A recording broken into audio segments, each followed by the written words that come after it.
Teacher Talking Sports, what it does, what it do, how we live. And after each week of the NFL season, I do something I like to call Fantasy Stars who were mostly unowned. So in order to be eligible to be on here, the player must have been owned in less than 25% of ESPN fantasy football leagues entering the week. Each week I take a look at one quarterback, two running backs, two wide receivers, and one tight end who performed admirably despite being mostly unowned. This week I will do three running backs because if we go by PPR, two running backs tied with the same amount of points. So let's get into it. Starting at quarterback, we got Marcus Mariota of the Falcons, owned just shy of 25%, 24%.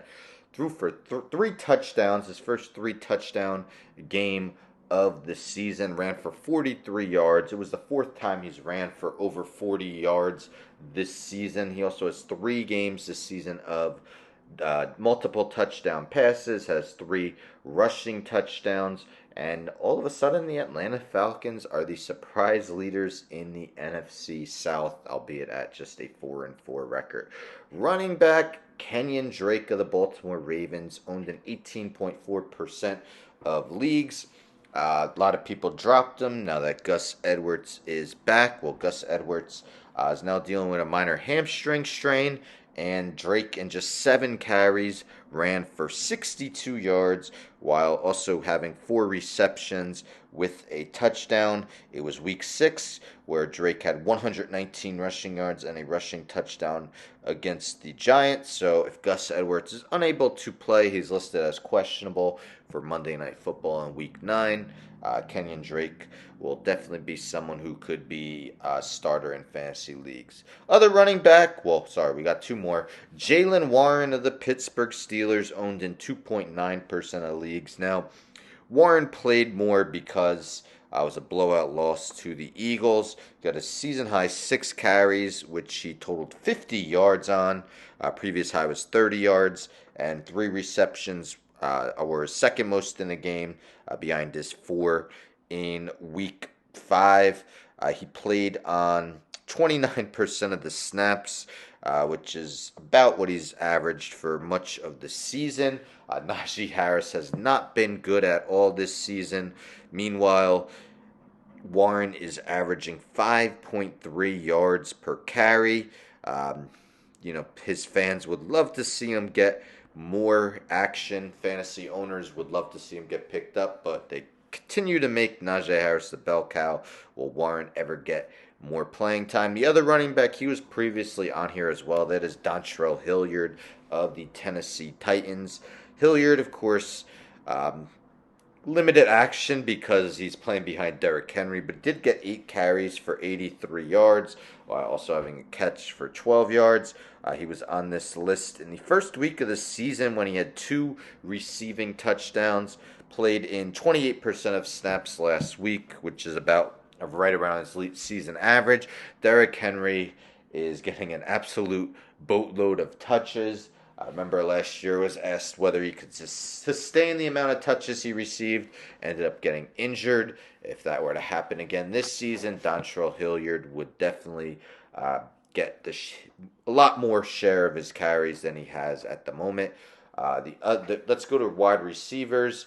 We have Demary Bird of the Atlanta Falcons. Bird finished with 3 catches, 67 yards, and a touchdown. The previous week, he had a 75-yard bomb from Marcus Mariota for a score. That was his first catch of the season. Another 3 this previous week. Started each of the last 2 games. Last week had a season-high 51% snap count.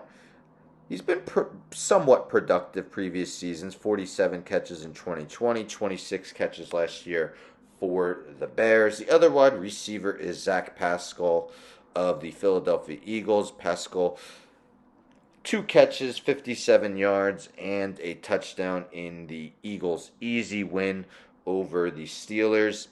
His third quarter touchdown gave the Eagles a 28-10 lead coming into the game. Just 6 catches for 39 yards, so probably not a guy that's really going to be added by much. And the tight end, he's also a guy who's been on here in the past. That is Tyler Conklin of the New York Jets. He played a huge role while Joe Flacco was under center. Maybe not as much since Zach Wilson's been back, but finally had a great game with Zach Wilson. 6 catches for 79 yards and 2 scores. Was targeted 10 times. It's the third time this season he's been targeted at least 8 times. So, a guy that has been looked to a lot on the year, 32 catches, 3 scores.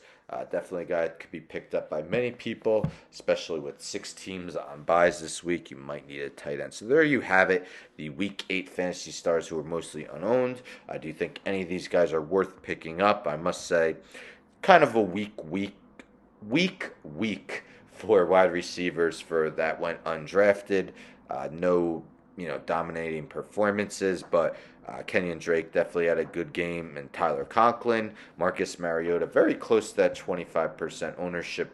I expect him to reach it heading into next week. Definitely provides excellent numbers rushing the ball as well as throwing, although he doesn't necessarily get a lot of passing attempts a game. Don't forget to subscribe. Tell a friend to tell a friend to tell a friend to subscribe. Like the video, share the video, hit the bell for notifications. I'm out.